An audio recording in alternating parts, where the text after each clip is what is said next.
So I told her, wait a minute. I go back in the house and run upstairs and I'm looking out the window. I'm saying to myself, why this bitch come in my crib? Like, like something ain't right with this. You feel me? She just popped up without the dude I was serving. But I knew that they was together the last time I served him. Mm-hmm. So I'm saying to myself, okay, well, damn, it's on now. I gotta find out who the fuck she is and what's up with her. And I'm gonna break the monotony with the police and everything. I'm gonna take them on the chase instead of serving her out Newcastle. I'm gonna find out if she really wants something. She gotta follow me to Wilmington. Okay. I'm gonna break the cycle. You feel me? Mm-hmm. So, but unbeknownst to her, she thought that I was gonna come out and jump in the car with her and go back across the street to the apartments and run up in the apartments, go upstairs. But they don't know nothing about this. Everything I got set up on the other side of the apartment building. Right. She thought I was gonna jump in the car with her and run back over across the street to the apartments, but I didn't do that. I called up my peoples that I just bought. They helped them get an RX-7 Mazda, and they was embezzlers from Sigma Insurance Company. These was two white girls and everything that I was messing with. And all the celebrities and stuff used to go to their house and sign the wall. So make a long story short, Mark, what I did was I called them. They was at the mall. They was going to go to Cancun, New Mexico on a trip. I gave them some money to get bathing suits and stuff like that. I told them, yo, the mall was 5 minutes from my house.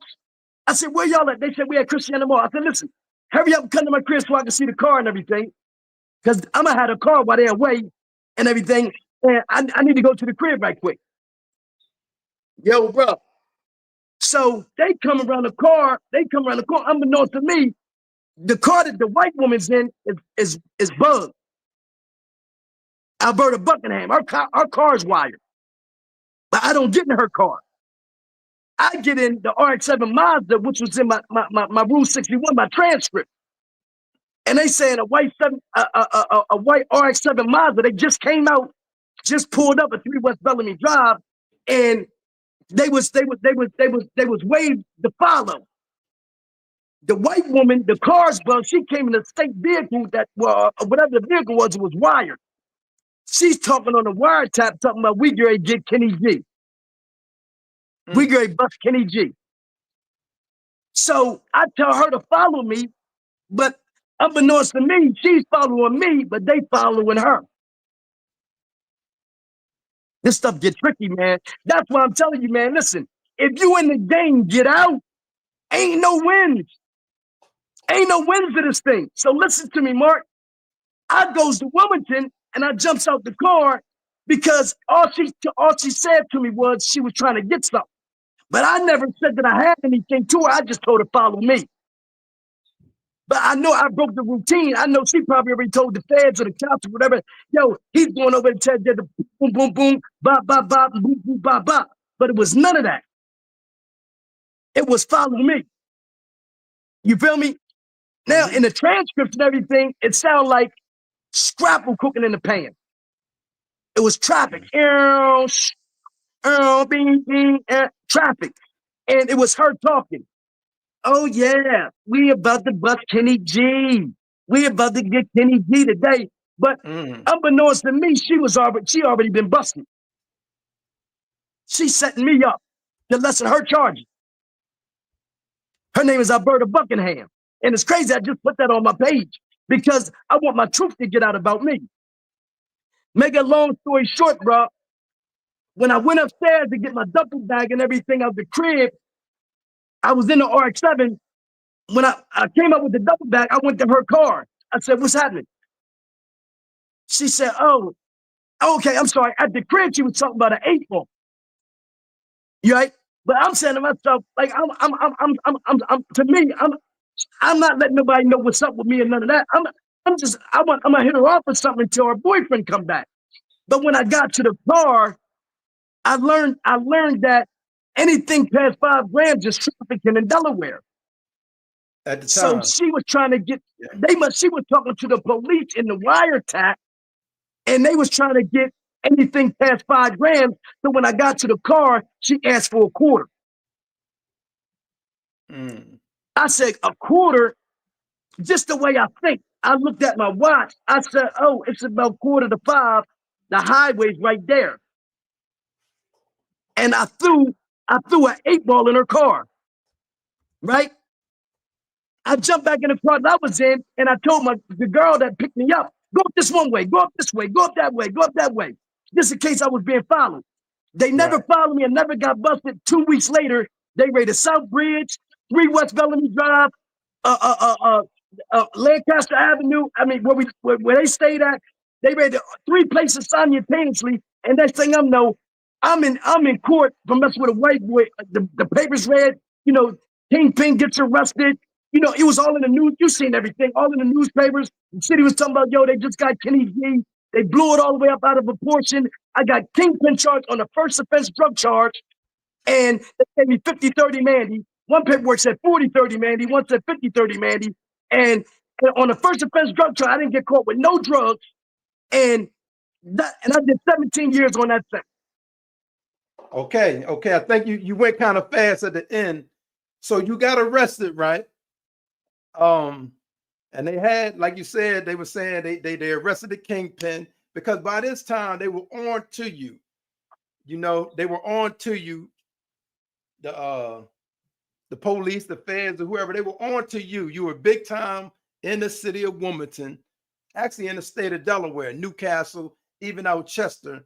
You was making a little bit of noise, right? So when the arrest happened, what was your thoughts when you got arrested? This is before you got the time. So let's go from the arrest and then we'll get to the time. It was deep, Mark, because I was always raised up on, the O.J. Simpson case. If the glove don't fit, you must have quit. I was raised on no drugs, no charge. You know what I'm saying? 9 tenths of the law is possession. Right.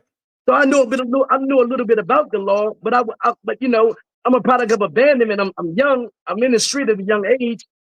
If they would have did a pre-sentence investigation, they would have seen that I was just a lost kid that needed help.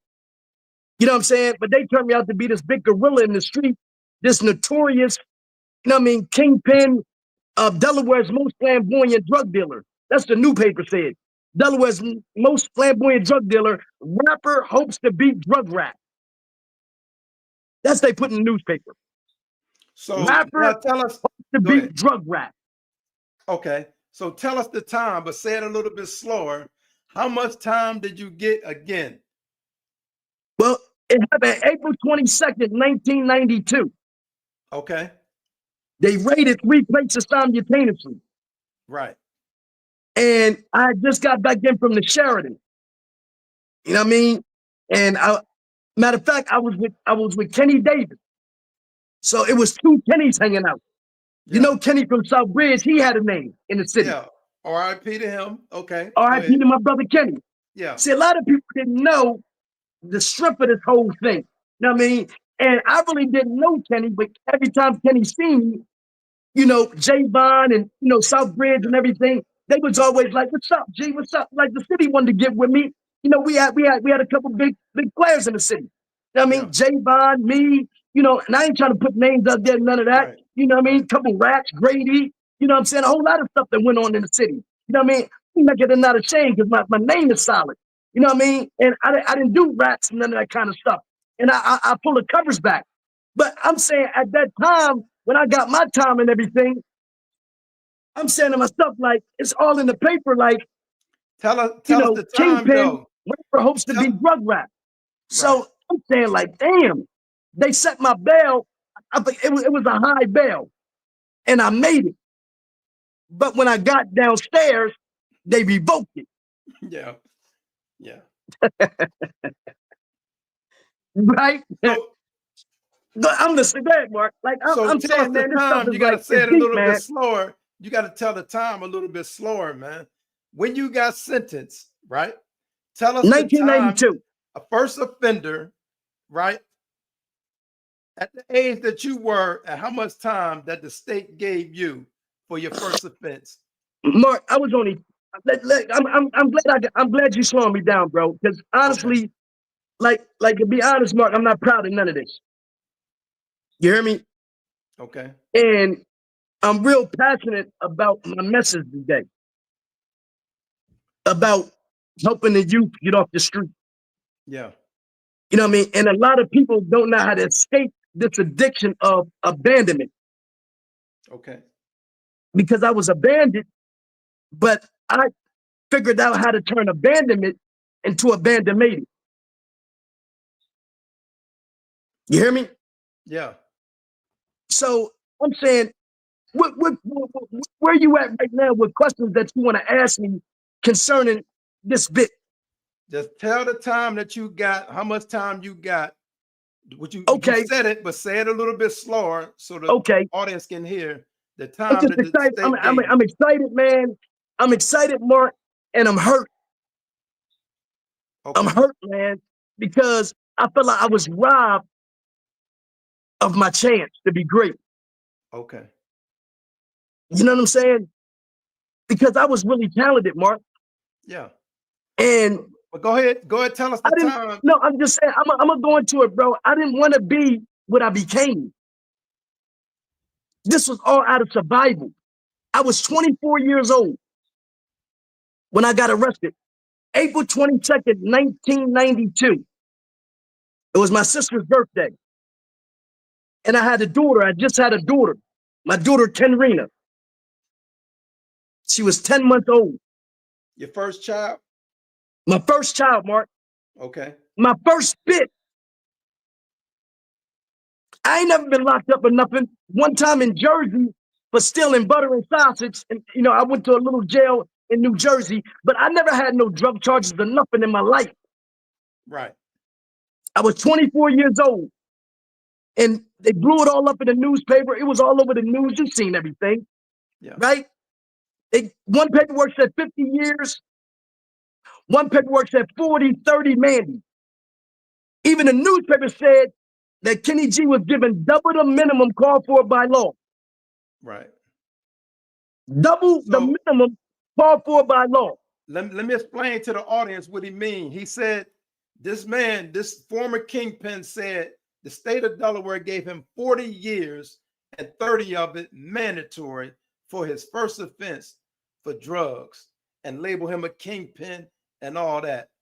So what did you, the day you got that sentence, talk about that and how you felt, because we seen each other around this time now. What did you feel at that time? Because a lot of people was getting mandatory time during that time. What did you feel when the judge gave you that time? Talk to us. Well, I felt like I'm the one that they made an example out of. Right. Nobody got that kind of time back then, Mark, Right. for a first offense drug charge. Right. And I didn't get caught with no drugs. So my daughter was 10 months old. I knew in my mind that I didn't get caught with no drugs.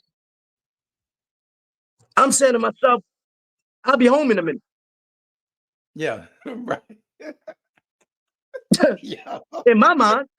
Right. Yeah. You know what I mean? Right. I had some paper. Uh-huh. You feel me? I got a young white girl. I got the city on smash.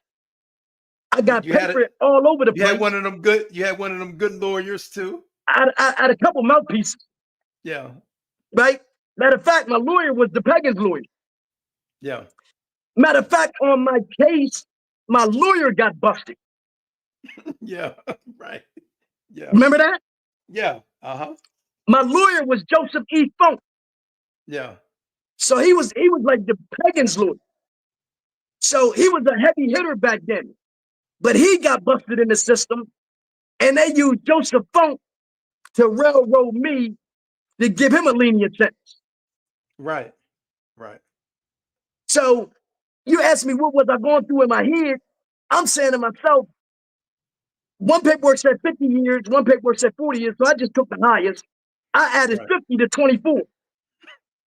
So I said, I did the math. 50 plus 24 is 74.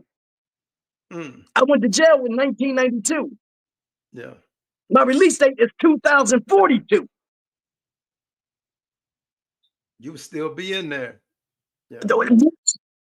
Yeah. So you tell me how So do I feel?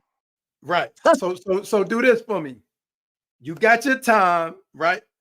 Because you know you when you fighting your case, you in what's known as the county. You in Gander at the time. So now you go down to prison. Let's talk a little bit about that. You first getting in, because you can still fight your case, but what went on when you got transferred? You know, let's talk about that. You in What? prison. Your name is already in the streets, right?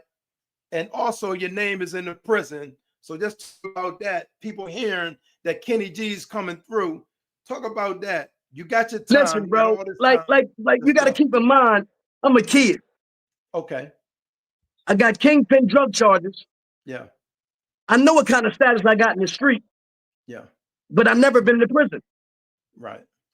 So I really don't know what awaits me. Right. Right. Yeah.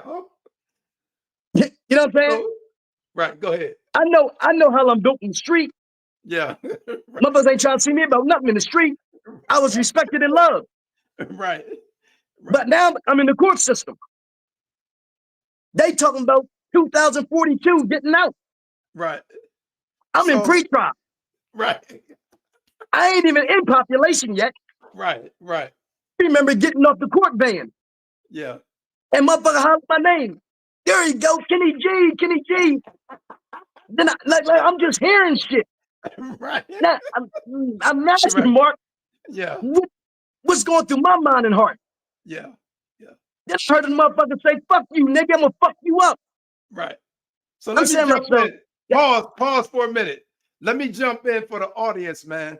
So when you first get to the prison that he was in, you go to a unit that's called a pretrial, and you got to wait there from anywhere from 2 weeks to a month to get classified to which building or which unit you're going to go to.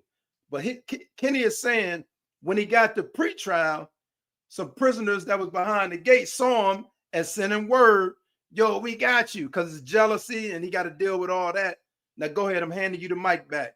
no, Continue I'm on, saying it Kenny. was I mean, see, we gave it to him rolling the cup, Mark, and I know Okay. that I was speeding a lot, Right. and if you want to, you can have me on again at a later date and all that Yeah. kind of stuff. I just try You're to gonna fit have to come everything back. in.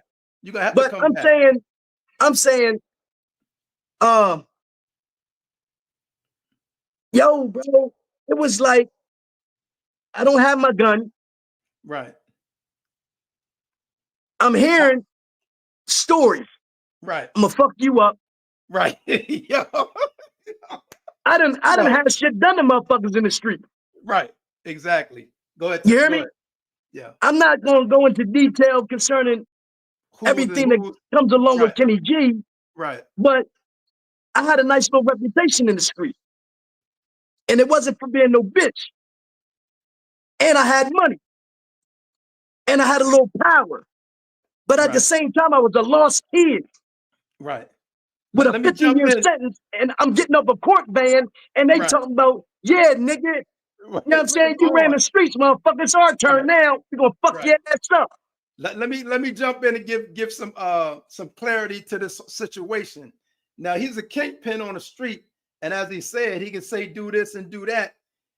He might have had some stuff done to some people, but now you're in prison, and the people that he might have had situations with got peoples in prison.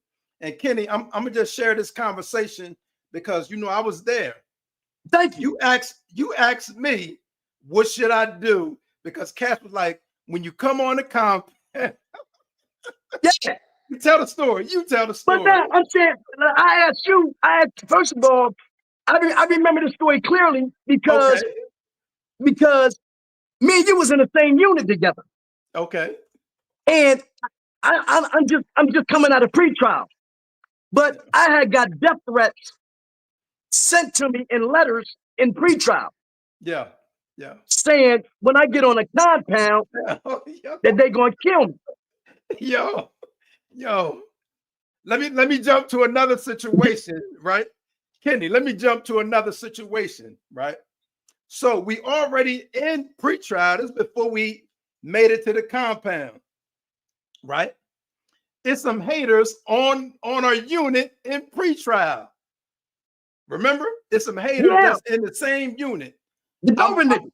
So hold on. Yeah, we went to Chow. I remember it like it was yesterday. We went to Chow, and when we came back, you know, because they was down there deep. Our peoples was on the compound, but they was in this unit deep. I remember we went to Chow, right? And we came back. As we came back, everybody on both sides of the wall. You remember that, Kenny? Yeah. And the cat, the main big cat that was hating on you, do you remember what I told you? Because we couldn't do nothing. You know what I mean? They like 50 deep or whatever. You know what I'm saying? It's just me and you. When we came back and they was on, I'm gonna pass you the mic. No. You ain't gonna pass me the mic. You gonna talk with me concerning your portion of it too. Right. What happened, Mark? You know what time it is too. Listen, what they say? Let me finish. So we was in a situation where Kenny had to fight. Now I'm with him. That's like my brother. We live together. I ain't gonna let nobody jump on him, but they 50 deep. They got the majority of the thing. They know I got peoples out there on the compound. They knew that, and we weren't gonna let nobody jump on Kenny. All I told Kenny, man, fight him. Fight that joker. But go ahead, tell the story, man. Oh, and I'm saying, what did I do? You fought the joker. Listen to me. And that was the first time you got that wasn't your last fight, but you had earned a lot of respect because cats thought it was just you some rich boy, and they thought you was soft for real. But go ahead, tell the story, man. Yeah, see, this is the problem. See, in the street, I used to have everybody handle all my business stuff for you, right? So they thought you was soft. Yeah, but go ahead. I had bodyguards and all that kind of stuff, and I had hitters.